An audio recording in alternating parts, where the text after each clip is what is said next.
Welcome back, folks. I'm here again with another review. This time for Growlanser 4, Wayfarer of Time.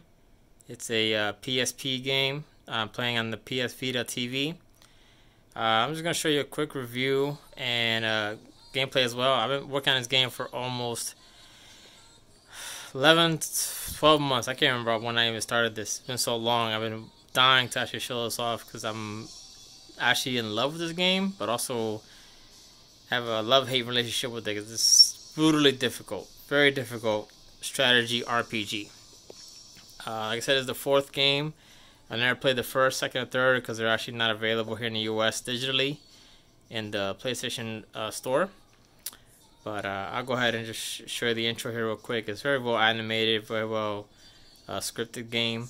It's not a typical strategy RPG. It's not grid-based or nothing. It's actually more of a move your soldiers on the field and they attack on their own after you give them commands.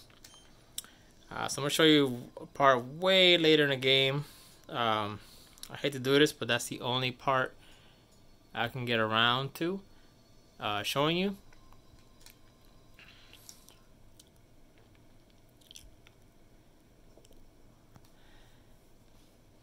You actually have a party members of 4 in your team.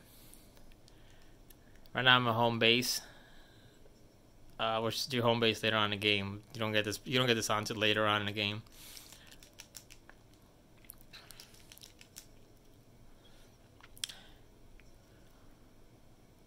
It's very hard for me to compare this to another strategy RPG because there's nothing else like it in the world. I can show you here. It does have a world map. There's nothing you can access at any time. You actually have to go to an inn and access the map itself. If I go here, check the map. I'm actually on that red dot at the bottom.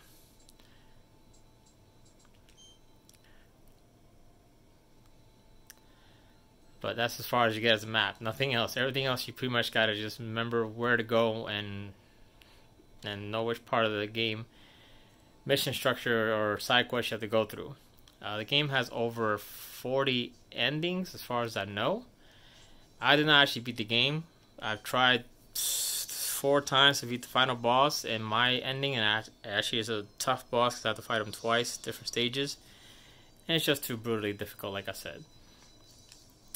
In the game itself, you have a thing called in your equipment section. You have your regular equipment, which is just armor and a ring. A ring is just where you place your kind of your skills and spells that you learn, similar to materia system on Final Fantasy VII, although not exactly the same.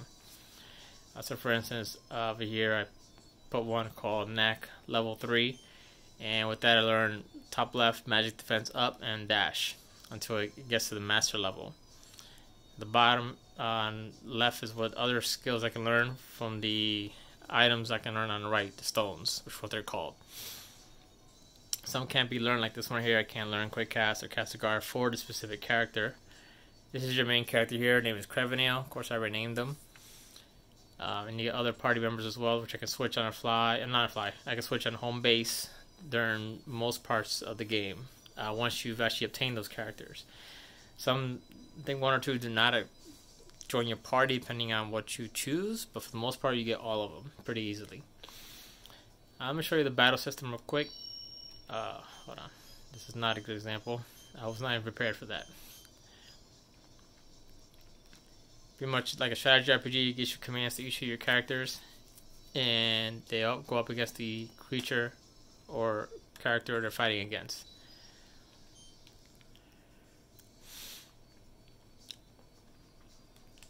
And you got knacks, which are actually skills that they learn, which are abilities. And of course the spells, which each character can learn according to the stone system, which is like the materia system. But not every character can learn every single spell. So for instance, like I said, my first character, Hein, cannot learn quick cast. And other spells as well. He's mostly just a damage dealer character. So if I go over here and just, here we go, good spot. I'll select my character right here to attack one of these guys. My main character, select the other guy. This one here, kind of spell. You can actually combine spells. Say for instance I wanted to combine fire with wind, that actually create a hurricane at different levels of spells you can choose from. Once you've actually leveled up those spells or the stones to increase the power of the spells. So you can see in the bottom there's an ATW bar, which is similar to the ATB bar in most Final Fantasy games. They attack and then they wait their turn again. You cannot see the enemy's health, or I mean you can see the health when they hit them, but not constantly. You can't see when their turn is next, so it's more of a guessing game. It just told me this character learned the skills. Killed that monster and going on to the next. So now, if I go ahead and just tell these two characters, spellcasters, to join forces right here to assist them two and attack over here. They actually do an area effect damage spell. You don't learn these till later on in the game, probably about a little bit halfway through. But they do get useful with very large crowds, but for the most part, it takes a real long time to cast. And some spells will have some CG animation, some don't. They just cast a specific spell. If it's ice, wind, water, earth, fire itself.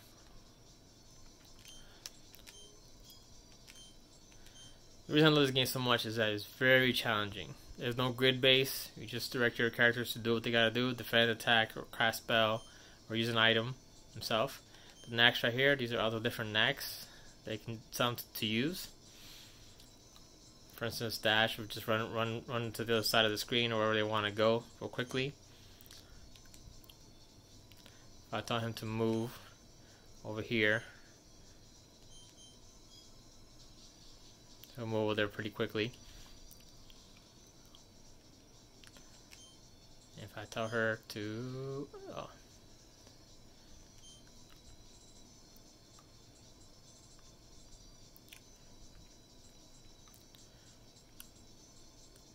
it's time to do a circle strike, which is a circular strike to hit every individual around him in a circular formation.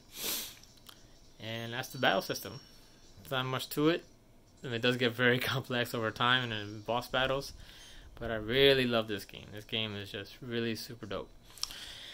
This is a very pixelated game. It does have a very wide story lore that most strategy RPGs don't have, except for certain ones like Tactics Ogre and Final Fantasy Tactics.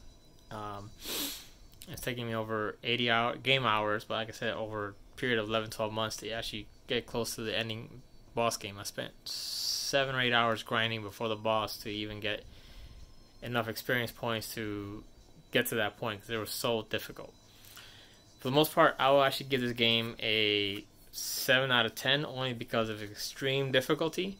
But if you're interested in trying a different type of strategy RPG, I recommend this game to anybody who likes something different than your typical grid-based strategy RPGs. And that's it, folks. So thank you for watching.